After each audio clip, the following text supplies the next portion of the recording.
다 함께 사도신경하심으로 하나님께 예배를 올려드리겠습니다. 나는 전능하신 아버지 하나님, 천지의 창조주를 믿습니다. 나는 그의 유일하신 아들, 우리 주 예수 그리스도를 믿습니다. 그는 성령으로 잉태되어 동정녀 마리아에게서 나시고 본디오 빌라도에게 고난을 받아 십자가에 못 박혀 죽으시고 장사된 지 사흘 만에 죽은 자 가운데서 다시 살아나셨으며 하늘에 오르시어 전능하신 아버지 하나님 우편에 앉아 계시다가 거기로부터 살아있는 자와 죽은 자를 심판하러 오십니다. 나는 성령을 믿으며 거룩한 공교회와 성도의 교제와 죄를 용서받는 것과 몸의 부활과 영생을 믿습니다. 아멘. 오늘 우리에게 주신 말씀은 요한복음 3장 16, 17절 말씀입니다. 같이 읽어볼까요? 하나님이 세상을 이처럼 사랑하사 독생자를 주셨으니 이는 그를 믿는 자마다 멸망하지 않고 영생을 얻게 하려 하심이라. 하나님이 그 아들을 세상에 보내신 것은 세상을 심판하려 하심이 아니요 그로 말미암아 세상이 구원을 받게 하려 하심이라. 아멘.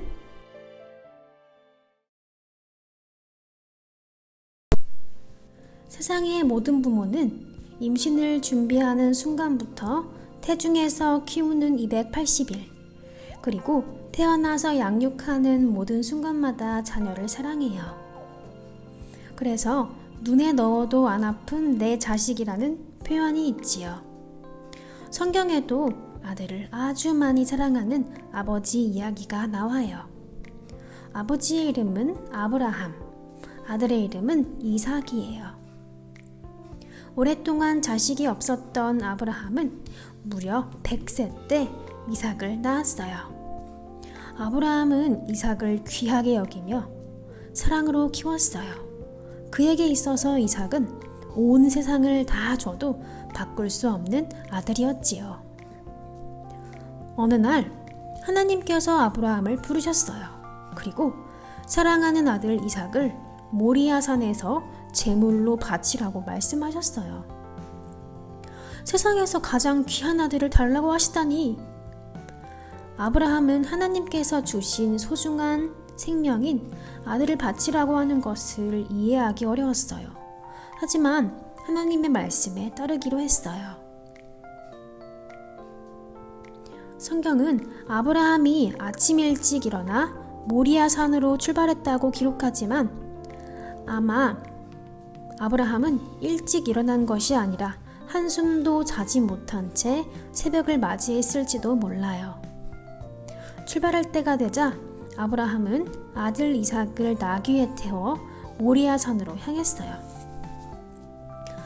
아브라함의 집에서 모리아산까지는 약 80km의 정도의 거리예요. 보통 어른들이 빨리 걸으면 1시간에 5에서 6km를 걸어요.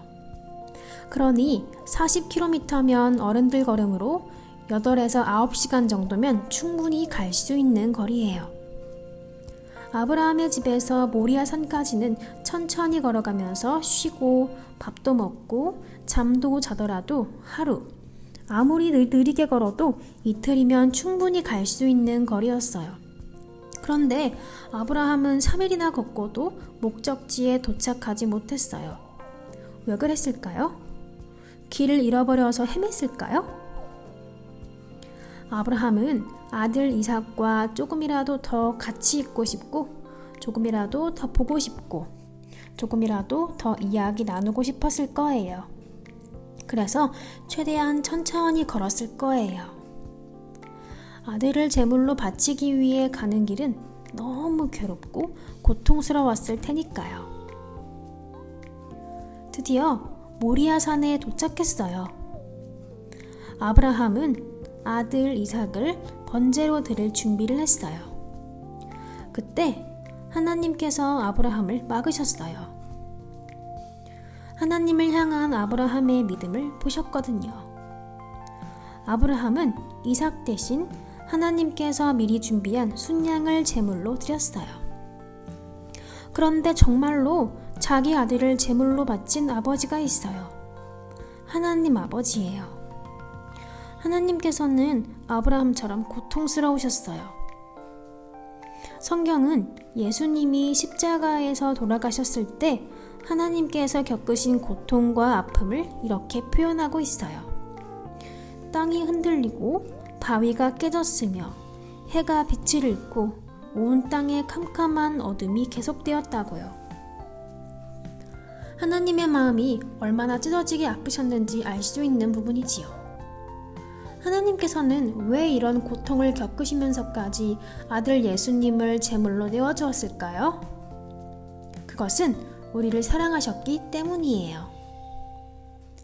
우리 다 함께 요한복음 3장 16절 상반절을 함께 읽어볼까요? 시작! 하나님이 세상을 이처럼 사랑하사 독생자를 주셨으니. 하나님께서는 사람들을 무척 사랑하셨어요. 그러나 사람들은 하나님의 말씀을 따르지 않고 죄를 지었어요. 성경은 죄의 결과는 죽음이라고 분명하게 말해요. 그러니 죄를 지은 우리는 죽어야만 했어요. 그러나 하나님께서는 우리를 죽도록 내버려 두지 않으시고 방법을 찾으셨어요. 바로 예수님이에요. 하나님께서는 하나밖에 없는 아들 예수님을 이 땅에 보내셨어요. 우리의 죄를 대신할 제물로 삼으신 거예요. 이 땅에 오신 예수님은 죄가 없으셨지만 우리 모두의 죄를 혼자 짊어지고 십자가에 달리셨어요. 그리고 3일 만에 부활하셔서 죄와 죽음을 이기셨지요. 이 일로 우리는 죄와 죽음을 이기신 예수님을 믿기만 하면 구원을 받고 영원한 생명, 즉 영생을 선물로 받게 되었어요. 그 말씀이 요한복음 3장 16절 하반절에 이어져요. 한 목소리로 읽어볼까요? 이는 그를 믿는 자마다 멸망하지 않고 영생을 얻게 하려 하심이라. 우리는 예수님을 믿으면 영원히 살 수 있어요.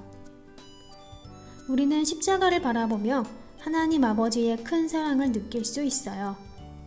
아들을 보내주시기까지 우리를 사랑하신 하나님의 사랑, 깊고 깊은 그 사랑을 말이지요. 사랑하는 어린이 여러분, 여러분도 십자가를 볼 때마다 우리를 사랑하시는 하나님의 사랑에 감사하는 어린이가 되기를 간절히 바랍니다. 다 함께 기도하겠습니다. 우리를 포기하지 않으시고 끝까지 사랑하시는 하나님을 찬양해요. 우리의 죄를 용서하시기 위해 하나뿐인 아들을 이 땅에 보내주셔서 감사합니다. 우리에게 영원한 생명을 약속하신 하나님의 놀라운 사랑을 기억하며 감사의 삶을 살도록 인도해 주세요. 예수님의 이름으로 기도드립니다. 아멘. 주기도문으로 예배를 마치겠습니다. 하늘에 계신 우리 아버지 이름을 거룩하게 하시며 아버지의 나라가 오게 하시며 아버지의 뜻이 하늘에서와 같이 땅에서도 이루어지게 하소서. 오늘 우리에게 일용할 양식을 주시고 우리가 우리에게 잘못한 사람을 용서하여 준 것 같이 우리 죄를 용서하여 주시고 우리를 시험에 빠지지 않게 하시고 악에서 구하소서. 나라와 권능과 영광이 영원히 아버지의 것입니다. 아멘.